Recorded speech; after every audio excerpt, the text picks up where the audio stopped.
নমস্কার বন্ধু, তোমরা দেখছো তোমাদের প্রিয় ইউটিউব চ্যানেল জিএস গুরু পুরুলিয়া। আমি সঙ্গে রয়েছে নিখিল। আর জিএস গুরু মানেই কিছু নতুনত্ব।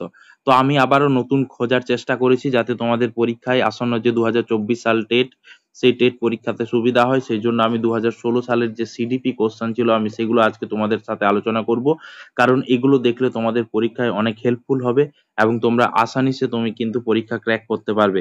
কারণ এগুলোর উপর বেস করেই কিন্তু কোশ্চেন হবে পরবর্তীকালে, অর্থাৎ 2024 সালে কেমন কোশ্চেন হবে সেই ক্ষেত্রে কিন্তু 2016 সালের প্রশ্ন দেখা অবশ্যই জরুরি। যারা দেখোনি আমার ভিডিও তারা অবশ্যই কিন্তু দেখে নেবে, আর যারা নতুন তারা চ্যানেল সাবস্ক্রাইব করে নেবে। আর যদি ভিডিও ভালো লাগে তো লাইক করবে, শেয়ার করবে, কমেন্ট করবে। আমাদের খুব তাড়াতাড়ি কিন্তু ডেট ডিক্লেয়ার হয়ে যাবে। ফর্ম ফিল আপ এর লাস্ট ডেট হচ্ছে 22 তারিখ। খুব তাড়াতাড়ি কিন্তু আমরা ডাব্লিউবি টেটের টিউশন শুরু করছি। আর যারা জেটেটের জন্য এখানে ওখানে টিউশনের জন্য খুঁজে বেড়াচ্ছ, আজও সিদ্ধান্ত নিতে পারোনি, তারা আজকে আমাদের সাথে যোগাযোগ করে যাও। মাত্র 1000 টাকার বিনিময়ে আমরা তো কিন্তু তোমাদেরকে টিউশন পড়াচ্ছি। ওকে। তো দেখো এখানে যে সিডিপির যে যে 30টি কোশ্চেন ছিল সেটা আমি দুটি পার্টে আমি তোমাদের সাথে আলোচনা করব। আজকে ফার্স্ট পার্টটা আমি তোমাদের সাথে আলোচনা করছি 15টি কোশ্চেন। তো দেখো এখানে হচ্ছে the main reason for decline in the level of education. আমাদের শিক্ষা শেষ হয়ে যাচ্ছে, মানে দিনের পর ডাউনফল হয়ে যাচ্ছে। তার কারণ কি কি কারণে হচ্ছে? নেগলিজেন্সি অফ স্টুডেন্টস, মানে হচ্ছে বাচ্চাদের লাপরবাহি। তো ইনকম্পিটেন্স মানে হচ্ছে অফ টিচার্স, মানে অপরাগতা। ঠিক আছে, মানে সাফিসিয়েন্ট বা অ্যাডাকুয়েট বা নলেজ নেই টিচার্স এর। থটফুলনেস অফ প্যারেন্টস, মানে হচ্ছে এখানে অভিভাবকের তেমন কোনো ভূমিকা থাকে না, মানে তাদের চিন্তা ভাবনা নেই শিক্ষার মানে হচ্ছে ওপর, মানে হচ্ছে এবার অল অফ দিজ। তো দেখো অল অফ দিজ মানেই হচ্ছে অল অফ দিজ, ঠিক আছে, সবগুলোই এই অ্যান্সার। তো অল অফ দিজ থাকলে চেষ্টা করবে ওগুলো একটু ভাবনা চিন্তা করে অল অফ দিজ করে দেওয়ার। অল অফ দিজ একটা সূত্র, দেখো। তাহলে যে এটার অ্যান্সার হয়ে গেল অল অফ দিস, মানে সেকেন্ড অর্থাৎ 32 নম্বর কোশ্চেনটি কি ছিল? যে অ্যানাদার নেম অফ অ্যাসিমিলেশন। তো অ্যাসিমিলেশন আমরা পেঁয়াজের থিওরি পড়তে গিয়ে অ্যাসিমিলেশন পড়েছি। অ্যাসিমিলেশনের বাংলা হচ্ছে আত্মীকরণ, হিন্দিকে বলে সাঙ্গীকরণ। অ্যাসিমিলেট করা, অ্যাসিমিলেট মিন্স হচ্ছে কি যে এসিমিলেট করা। এসিমিলেট মিন্স হচ্ছে আত্মসংরক্ষণ প্রবণতা। অর্থাৎ আত্মসংরক্ষণ প্রবণতা হলো স্কিমা সংগঠনের মধ্যে নতুন তথ্য, চিন্তা, ধারণা বা ভাবের সংযোজন করা। তো এর মানে সঠিক অ্যান্সার যেটা হয়ে যাবে সেটা হচ্ছে rendering, no illustration, comparison, no narrative. তো দেখো এর মানে হচ্ছে প্রশ্নটার সঠিক অ্যান্সার যেটা হয়ে যাবে সেটা হচ্ছে রেন্ডারিং। রেন্ডারিং মানে হচ্ছে প্রতিপাদন করা, স্থাপন করা, ঠিক আছে, এসিমিলেট করা, ঠিক আছে। তো এটা হচ্ছে সিমিলার মিনিং, রেন্ডারিং করা। পরের দেখো যে কোশ্চেনটি ছিল যে সেম এন্ড প্রাইড, মানে হচ্ছে অর্থাৎ লজ্জা এবং গর্ব, মানে হচ্ছে ডেভেলপ হয় বাচ্চাদের মানে হচ্ছে কোন স্তরে? দেখো ইনফেন্সি, চাইল্ডহুড, অ্যাডোলেসেন্স, পিউবার্টি। তো দেখো আমাদের দেখো এখানে আছে আমাদের জীবনের বাচ্চাদের অর্থাৎ কি হচ্ছে কি যে বিকাশের স্তর রয়েছে বিভিন্ন রকম। এখানে বিভিন্ন রকম মানে হচ্ছে মনস্তত্ত্ববিদ রুসো, জোন্স, পিকুনাস, এরিকসন, পিয়াজে সবাই কিন্তু তাদের ভিন্ন মত পোষণ করেছেন। তো এক্ষেত্রে তোমার কিন্তু রুশোর যে মতটাই মানে হচ্ছে বেশি কার্যকরী, বা পিকুনাসের মতটাও কিন্তু আমরা অনেক সময় নিয়ে থাকি। তো রুশোর আমি কাজ দেখবো। দেখো এখানে আছে আমাদের যে স্তরটা হয়েছে, দেখো ইনফ্যান্সি, চাইল্ডহুড, অ্যাডোলেসেন্স, পিউবার্টি। তো এর সঠিক অ্যান্সার যেটা হয়ে যাবে আমাদের চাইল্ডহুড। প্রাইড মিন্স হচ্ছে ধরো বাচ্চা একটা অনেক নাম্বার পেয়েছে ক্লাসে, তো সেক্ষেত্রে সে কি করবে, মানে একটা প্রাইড ফিল করবে অবশ্যই। তো এক্ষেত্রে তোমার কি হচ্ছে যে 5 থেকে 12 বছর বয়স পর্যন্ত, মানে রুসোর থিওরি অনুযায়ী, তো সেটা হচ্ছে কি আমাদের চাইল্ডহুড পিরিয়ড। তো এই সময় বাচ্চাদের সেম এন্ড প্রাইড কিন্তু জন্মায়। পরের দেখো যে কোশ্চেন ছিল যে in which of the following ways is evolution helpful to the teacher. তাহলে কোন ক্ষেত্রে মানে হচ্ছে অ্যাভলিউশন টিচার্স ক্ষেত্রে হেল্পফুল? তো অ্যাভলিউশন মানে কি? অ্যাভলিউশন মিন্স হচ্ছে পরীক্ষা করা। আমরা একটা টিচার কেন পরীক্ষা নেই? কারণ তিনি কতটা দিতে পেরেছেন বাচ্চাদের সেটা জানার জন্য, বাচ্চাদের কেমন প্রোগ্রেস, কে কতটা পারেছে সেটা জানার জন্য কিন্তু আমরা এভালিউশন করি। আমাদের এভালিউশন হচ্ছে দুই ধরনের, একটা হচ্ছে ফর্মেটিভ, একটা হচ্ছে সামেটিভ। একটা হচ্ছে ফর্মেটিভ, ফর্মেটিভ হচ্ছে কি সারা বছর ধরে চলতে থাকে। আর একটা হচ্ছে সামেটিভ। সামেটিভ হচ্ছে আমাদের বছরে 3টে টার্মে কিন্তু এক্সাম হয়ে থাকে, ঠিক আছে। তো দেখো এখানে যে অপশন যেটা রয়েছে যে it opens new avenues for action research, একটা নতুন পথ খুলে যায়। Hmm. Now the teachers can classify his students into different groups, এ আলাদা আলাদা গ্রুপে ভাগ করে দিতে পারে। Now the teachers can give immediate feedback to his students, immediate feedback দিতে পারে বা ফিডব্যাক পায়। নো অল অফ দিজ, ঠিক আছে, না সবগুলোই। তো এর সঠিক অ্যান্সার দেখো অল অফ দিজ। ওপরেরটাও কিন্তু অল অফ দিজ হলো, নিচেরটাও অল অফ দিজ, ঠিক আছে। অল অফ দিজ কিন্তু খুব ইম্পর্টেন্ট, বাচ্চা খুব মনে রাখবে কিন্তু অল অফ দিজ। পরের দেখো যে কোশ্চেন রয়েছে ইন্টেলিজেন্স এন্ড ক্রিয়েটিভিটি, মানে এখানে দেখো বুদ্ধি এন্ড ক্রিয়েটিভিটি আর দেখো পজিটিভলি রিলেটেড ন নেগেটিভলি রিলেটেড, দেখো আর not related to each other at all, মানে একে অপরের সাথে সম্পর্কিত নয়, ন অ্যাটলিস্ট এ কমন মানে হচ্ছে initial value of G is necessary to be creative. ठीक है, न सृजनात्मक মানে যে होने के लिए जी का कम से कम एक सामान्य प्रारंभिक मान आवश्यक है। তো দেখো এখানে এই যে মানে ইন্টেলিজেন্স এন্ড ক্রিয়েটিভিটি এরা কিন্তু দুটোই কিন্তু কো রিলেটেড, ঠিক আছে, মানে যে এটা কিন্তু খুব একে অপরের সাথে সম্পর্কিত। তাহলে এর সঠিক অ্যান্সার যেটা হয়ে যাবে সেটা হচ্ছে পজিটিভলি রিলেটেড, ঠিক আছে, পজিটিভলি রিলেটেড। ওকে, মানে একটার সাথে আরেকটা কিন্তু মানে বিশাল সম্পর্ক, মানে কারণ তার যদি বুদ্ধি থাকে তার মানে ক্রিয়েশন করার ক্যাপাসিটি অবশ্যই কিন্তু থাকবে, ঠিক আছে। এখানে আমাদের আইকিউ লেভেলের গল্পও আসতে পারে। তারপরে দেখো যে কোশ্চেনটি ছিল যে which of the following organization is related to education belongs to the United Nations, অর্থাৎ ইউনাইটেড নেশনস দ্বারা পরিচালিত নিম্নলিখিত কোন সংস্থাটি শিক্ষার সাথে যুক্ত, ইউনিসেফ, ইউনেস্কো, ওয়ান ন ইউএনএসসি। দেখো এর সঠিক অ্যান্সার যেটা হয়ে যাবে সেটা হচ্ছে ইউনেস্কো। ইউনেস্কোর পুরো নাম হচ্ছে united united nations educational, educational টার্মটা তো রয়েছে, educational scientific scientific and cultural organisation, cultural, ঠিক আছে, কালচারাল অর্গানাইজেশন। ওকে, তো এই যে পুরো সংস্থাটা দেখো কত সালে স্থাপিত হয়েছিল সেটাও জেনে রাখবে। 1945 সালে স্থাপিত হয়েছিল। এর সদর শহর হচ্ছে ফ্রান্সের প্যারিসে, ঠিক আছে, ফ্রান্সের প্যারিসে হচ্ছে সদর শহর। তাহলে এর সঠিক অ্যান্সার হয়ে যাবে ইউনেস্কো। ওকে, ইউনেস্কো ওয়ার্ল্ড হেরিটেজ সাইটের মর্যাদা দেয়, এটা কিন্তু শিক্ষার সাথে জড়িত। এবার পরের কোশ্চেন রয়েছে যে up to what age do children develop habits, যে নিচের কোন স্তরে বাচ্চাদের যে মানে হ্যাবিট অর্থাৎ অভ্যাস জন্মায়। দেখো এখানে দেখো যে জন্মের পর যা দেখে তাই অনুকরণ করে বাচ্চা কিন্তু, ঠিক আছে। তো দেখো এখানে যে চাইল্ডহুড বার্থ অলওয়েজ ফ্লোটিং, মানে যে মানে চিরকাল প্রবহমান, না ডিউরিং প্রেগনেন্সি, বাচ্চা যখন গর্ভাবস্থায় থাকে। তো দেখো এই প্রশ্নটার সঠিক উত্তর যেটা হয়ে দাঁড়াবে সেটা হচ্ছে বাই বার্থ, ঠিক আছে।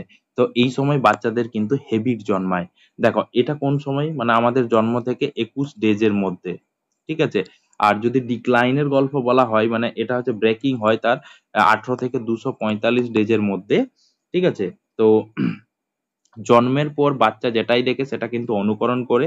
জন্ম থেকেই নতুন জিনিস, মানে দ্যাট মিন্স ভাবনা, ধারণা মানে থিঙ্কিং, থটস, ভাবতে, অর্থাৎ যখন থেকে পরিবেশকে সে দেখতে শেখে তখন থেকে সে কিন্তু অনুকরণ করতে শেখে। তাহলে বাই বার্থ হচ্ছে এর সঠিক অ্যান্সার, মানে হচ্ছে হ্যাবিট জন্মায় কখন, জন্ম থেকে। তারপরে পরের দেখো কোশ্চেন রয়েছে 38 নাম্বার কোশ্চেনটি যেটা ছিল আমাদের, যে which of the following is the principal of development, যে নিচের কোনটা হচ্ছে আমাদের মানে যে কি বলবো বিকাশের নীতি। দেখো it does not progress at the same speed for everyone, এটা সবার ক্ষেত্রে একই রকম গতিতে চলে না।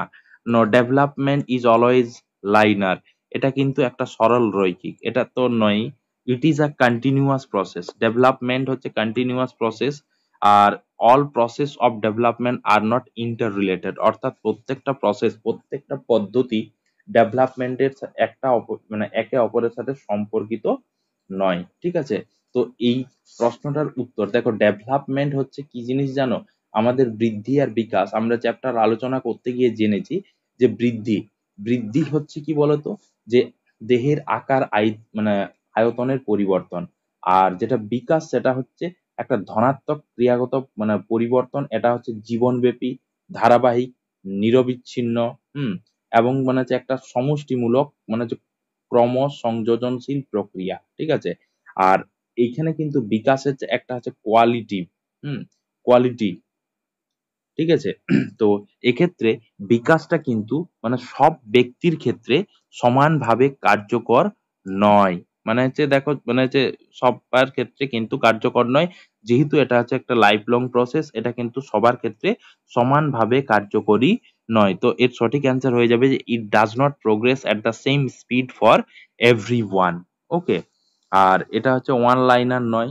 হুম, দেখো পরের যে কোশ্চেন ছিল আমাদের 39 নাম্বার যে প্রশ্নটা ছিল যে child development is a system of, মানে আমাদের যে শিশুর বিকাশ কি স্লো ফাস্ট। স্লো ফাস্ট এর মানে হচ্ছে যে ধিমি তেজ গতি কি, ঠিক আছে।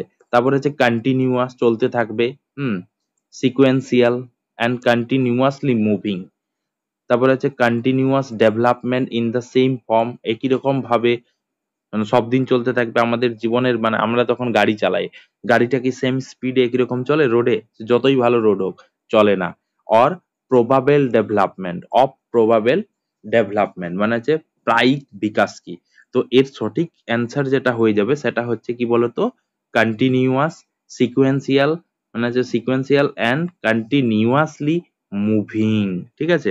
তাহলে এর সঠিক অ্যান্সার হয়ে যাবে continuous, sequential and continuously moving, চলমান মানে হচ্ছে লাগাতার চলতি হুয়ে, ঠিক আছে।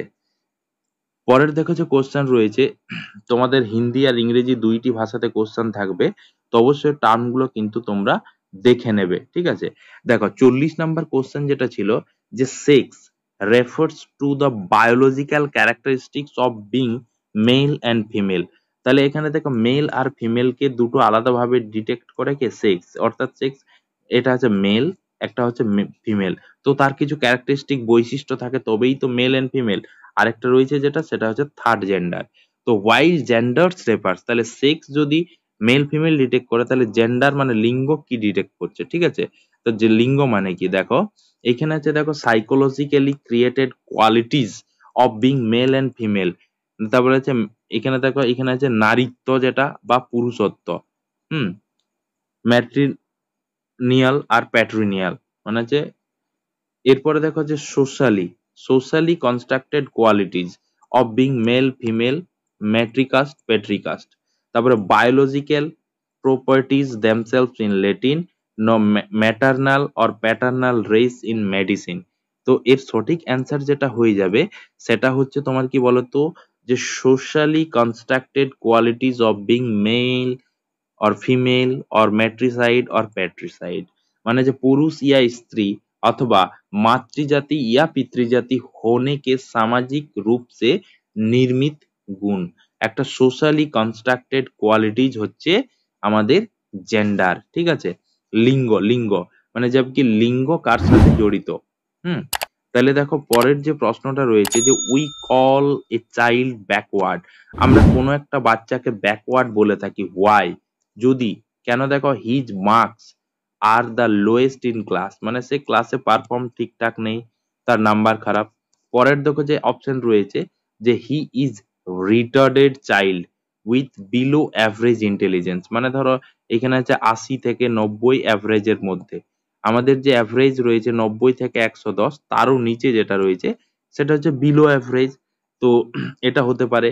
No he stays in the same class for more than 1 year, সে মানে দীর্ঘদিন ধরে একই ক্লাসে থাকে।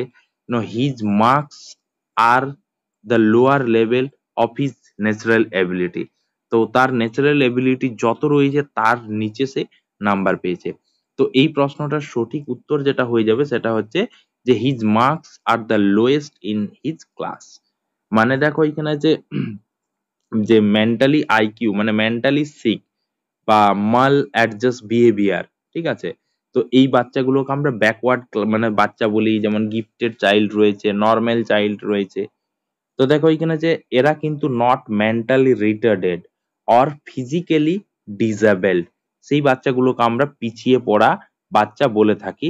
তো এক্ষেত্রে তার পারফরমেন্সটা কিন্তু ক্লাসে ঠিকঠাক হবে না, সুতরাং his marks are the lowest in the class. পরের দেখো 41 থেকে 42 নাম্বার যে কোশ্চেনটি ছিল খুব সহজ একটা প্রশ্ন ছিল। দেখো এখানে যে প্রশ্নটা রয়েছে যে which of the following is necessary, যে নিম্নলিখিত কোন জিনিসটা জরুরি কি জন্যে, for proper motivational environmental condition, ঠিক আছে। কোন জিনিসটা জরুরি দেখো, পরিবেশ স্থিতিयों के लिए, প্রেরক মানে যে পরিবেশ স্থিতি के लिए উচিত মানে প্রপার মানে উচিত, মোটিভেশনাল মিন্স হচ্ছে যিনি মোটিভেট করে, প্যাশনা দেয়, প্রেরক, ঠিক আছে।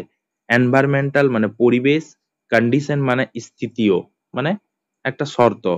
তো প্রপার সিটিং অ্যারেঞ্জমেন্ট, ঠিকঠাক ভাবে আমি বাচ্চাদের ক্লাসে বসাবো। বি নম্বর অপশন রয়েছে স্টাবেল অ্যান্ড পিসফুল এনভায়রনমেন্ট, একদম শান্তিপূর্ণ একটা পরিবেশ, ঠিক আছে। তারপরে রয়েছে কি কোঅপারেটিভ। কোঅপারেটিভ মিন্স হচ্ছে একে অপরের সাথে সাহায্য করবে, অ্যান্ড কম্পিটিটিভ গ্রুপ সিচুয়েশন মানে প্রতিযোগিতামূলক একটা পরিবেশ তৈরি করবে। তো এটা সঠিক। আর অল অফ দিস, তা আমি বারবার বলেছি যে অল অফ দিস মানে ওইটাই অ্যান্সার, ঠিক আছে। অল অফ দিস উপরের সবগুলোই হচ্ছে কি proper motivational environmental condition in a class. তো এগুলা কিন্তু জরুরি। আমি কোন বাচ্চাটা কেমন পারে আমি সেই মতো করে তাকে সিটিং অ্যারেঞ্জমেন্ট করব। একটা ভালো বাচ্চা, একটা গিফটেড চাইল্ড, একটা নর্মাল চাইল্ড, একটা স্পেশাল চাইল্ডকে দিয়ে আমি একটা কিন্তু ক্লাসকে সাজাতে পারি মানে নিজের মতো করে। 43 নাম্বার কোশ্চেন রয়েছে, দেখো এখানে আছে যে child development is the result of which of the following, ঠিক আছে। তো দেখো এর ব্যাপারটা কি 43 নাম্বার, बच्चे का विकास निम्न में से किसका परिणाम है, ঠিক আছে। হেরিডিটি, বংশ পরম্পরায়, দেখো ওর বাবা অনেক ডেভেলপ, সেই বাচ্চাটিকে ততটা ডেভেলপ। আমি বিকাশের ক্ষেত্রে বলেইছি কি যে সব ব্যক্তির ক্ষেত্রে বিকাশটা কিন্তু একই রকম নয়। তো এর ক্ষেত্রে পরিবেশ কীর্তি জড়িত environment, no interaction between heredity and environment, এখানে বংশগতি মানে বংশ এবং পরিবেশ এই দুটোর সাথে মানে আনুবংশিকতা তথা पर्यावरण के मध्य তো একটা ইন্টারেকশন থাকবে দুইটার মধ্যে। আর ইকোনমিক ফ্যাক্টরস মানে যাদের পয়সা আছে তাদেরই মানে ডেভেলপ হবে সেই সব মানে হচ্ছে ক্ষেত্রে। তো এই যে প্রশ্নটা এখানে কিন্তু যেহেতু যে মানে ওপরের দুটো হচ্ছে না, কেন কি দেখো হেরিডিটি, হেরিডিটি যদি হয় তাহলে কি হচ্ছে যে হেরিডিটি যদি মানে হচ্ছে হয় মানে বংশ পরম্পরায়, কারণ বাবা ডেভেলপ ছেলে নাও ডেভেলপ হতে পারে, পরিবেশটা সব মানে ক্ষেত্রে সুইটেবল নয়। এখানে যেটা সঠিক অ্যান্সার আমরা পেয়ে যাব, এখানে যেটা আমরা সঠিক অ্যান্সার পাবো সেটা হচ্ছে কি বলতো interaction between heredity and environment, মানে হচ্ছে মিথস্ক্রিয়া বংশ মানে হচ্ছে আনুবংশিকতা এবং পর্যাবরণ অর্থাৎ পরিবেশের মধ্যে যদি মিথস্ক্রিয়া হয় তাহলে কিন্তু বাচ্চার ডেভেলপ অনেক বেশি হবে। 44 নাম্বার কোশ্চেন ছিল, দেখো দেখো এখানে হচ্ছে হুইচ অফ মানে হচ্ছে মানে what are the external factors, মানে এক্সটার্নাল মানে হচ্ছে বাইরে, বাইরের যে ব্যাপারটা দুটো ফ্যাক্টরস রয়েছে, একটা ইন্টারনাল একটা এক্সটার্নাল, দ্যাট ইনফ্লুয়েন্স যেটা প্রভাবিত করে স্টুডেন্টস বাচ্চাদের উইলিংনেস ইন দ্য ক্লাসরুম, মানে ক্লাসরুমে উইলিংনেস ইচ্ছা, ইচ্ছাকে নিম্নলিখিত কোন জিনিসটা প্রকাশ করে, মানে कक्षा का में छात्रों का इच्छा को प्रभावित करने वालों बाह्य कारक कन से है, ঠিক আছে। তো দেখো এর মানে হচ্ছে চারটা অপশন রয়েছে, ইমোশন, সেন্টিমেন্টালিটি, ঠিক আছে, আরেকটা হচ্ছে কমপ্লেক্সিটি, অ্যাটিটিউড অফ স্টুডেন্টস মানে বাচ্চাদের দৃষ্টিভঙ্গি, এম লক্ষ্য, এন্ড ইন্টেনশন, ইন্টেনশন মিন্স হচ্ছে অভিপ্রায়, আরেকটা হচ্ছে কালচার আর ট্রেনিং। তো এর সঠিক অ্যান্সার যেটা হয়ে যাবে কালচার আর ট্রেনিং। এই মানে হচ্ছে এগুলো হচ্ছে এক্সটার্নাল ফ্যাক্টর যেটা বাচ্চার ইচ্ছাকে মানে হচ্ছে এক্সপ্রেস করে, ইনফ্লুয়েন্স করে, প্রভাবিত করে। তো তোমরা মনে রাখবে এখানে, তো এই প্রশ্নটার সঠিক উত্তর তোমরা মনে রাখবে কি কালচারাল এন্ড ট্রেনিং, যেটা বাচ্চার উইলিংনেসকে প্রভাবিত করে, এবং এগুলো হচ্ছে কি আমাদের এক্সটার্নাল ফ্যাক্টরস দুটো রয়েছে, একটা হচ্ছে কালচার আর একটা হচ্ছে ট্রেনিং, ঠিক আছে। পরের দেখো যে আজকের আলোচনার লাস্ট কোশ্চেন, আমি বলেইছি দুটো পার্টে আমি তোমাদের সাথে এটা আলোচনা করব। তো দেখো এখানে আছে কোশ্চেন রয়েছে যে the important subject for maintaining, মানে সবচেয়ে গুরুত্বপূর্ণ বিষয়টা কোনটা, ঠিক আছে, যেটা মেনটেন করবে দ্য লেভেল অফ টিচিং, মানে আমাদের যে মানে পড়াশোনা পাঠদান তার লেভেল, আন্ডারস্ট্যান্ডিং অ্যাক্টিভিটিজ ইজ মানে হচ্ছে level of teaching understanding activities is, মানে হচ্ছে সবচেয়ে ইম্পর্টেন্ট সাবজেক্ট কোনটা, ইম্পর্টেন্ট বিষয় কোনটা, দেখো ম্যানেজমেন্ট, ম্যানেজমেন্ট মিন্স হচ্ছে প্রবন্ধন অর্থাৎ যেটাকে আমরা ব্যবস্থাপনা বলি, এফিসিয়েন্ট অ্যাডমিনিস্ট্রেশন মানে দক্ষ প্রশাসন থাকবে, আর কোয়ালিফাইড টিচার্স মানে ভালো হাই কোয়ালিফাইড যোগ্য শিক্ষক যেটাকে বলে, হুম আর অল অফ দিজ সবগুলোই। আমি বারবার কিন্তু এই জিনিসটা তোমাদের বলে রাখছি যে অল অফ দিজ কিন্তু খুব ইম্পর্টেন্ট। এর কিন্তু বিশাল প্রায়োরিটি আছে সিডিপির ক্ষেত্রে, ওকে? বা টেটের ক্ষেত্রে all of these are none of these মানে যে অল অফ দিজের প্রায়োরিটিই বেশি থাকে, নান অফ দিজের কম থাকে। তো এর সঠিক অ্যান্সার যেটা হয়ে যাবে সেটা হচ্ছে অল অফ দিজ। আমাদের যদি ম্যানেজমেন্ট ঠিকঠাক থাকে, আমাদের যদি দক্ষ প্রশাসক থাকে, হুম, ব্যবস্থাপনা যদি ঠিকঠাক থাকে, আমাদের যদি দক্ষ প্রশাসক থাকে, ঠিক আছে, প্রশাসক মানে হচ্ছে ভালো যদি থাকে, আর যদি মানে হচ্ছে দক্ষ শিক্ষক শিক্ষিকা থাকে, ওকে? তো আমাদের তো সবাই শিক্ষক শিক্ষিকা, বেশিরভাগই টিচার রয়েছে আমাদের হাই স্কুল বা প্রাইমারিতে। সবাই কি দক্ষ শিক্ষক? না। মানে দেখো, কেউ ঘুষ খেয়ে চাকরি পেয়েছে, কেউ নিজের যোগ্যতায় চাকরি পেয়েছে। তো সবাই কি ভালো পড়াতে পারে? না। ওকে, আমি বলবো না সেটা। তো দক্ষ শিক্ষক শিক্ষিকা যদি থাকে, তাহলে আমাদের কি হচ্ছে যে আমাদের যে teaching level of teaching understanding অ্যাক্টিভিটিসটা আরো বেশি ফ্রুটফুল হবে। মানে শিক্ষান হুম समझ के क्रियाकलाप के स्तर को बनाए रखने के लिए महत्वपूर्ण বিষয় है এইগুলো। তো অল অফ দিজ এর ইম্পর্টেন্স কিন্তু সিডিপি তে খুব গুরুত্বপূর্ণ, ঠিক আছে? তো যাই হোক, আজকে আমি 15টা কোশ্চেন আমি তোমাদের সাথে আলোচনা করলাম। এতক্ষণ পর্যন্ত ভিডিওটি দেখার জন্য অশেষ ধন্যবাদ। আর একটা ছোট্ট করে লাইক কিন্তু করে দেবে। আমি কিন্তু অনেক ইন্সপিরেশন পাবো তোমাদের এই একটা লাইকে। তো যাই হোক, আমি মানে যে পরের দিন অর্থাৎ পার্ট 2, অর্থাৎ যে বাকি 15টি কোশ্চেন রয়েছে সেগুলো আমি আরো সুন্দর করে তোমাদেরকে বোঝানোর চেষ্টা করব। তো যাই হোক, অনেক ধন্যবাদ ভিডিওটি দেখার জন্য। Thank you.